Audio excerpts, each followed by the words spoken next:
Müəllimlər, deməli, növbəti enerji və enerjinin saxlanma qanununa aid bir dənə suala baxaq. Burada belə bir sual verilib. K nöqtəsindən şəkildəki kimi sərbəst buraxılan M kütləli cismin enerjisi Y-dir. Sərbəst buraxılıbsa, deməli, burada bunun kinetik enerjisi sıfırdır.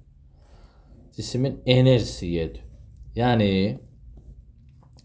K nöqtəsindən şəkildəki kimi sərbəst buraxılan M kütləli cismin enerjisi Y-dirsə, deməli, kinetik sıfırdırsa, onda belə çıxır ki, burada potensial enerji 4 mgh-dur və bunu da bizə verib Y.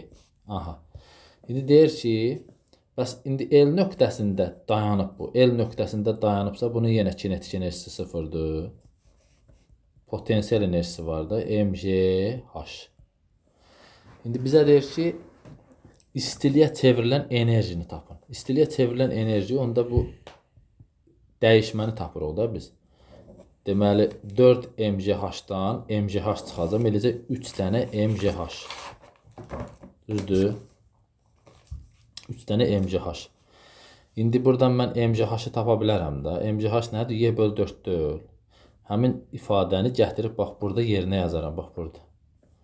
Onda olacaq 3 dənə Y böl 4. Cavab Y variantı.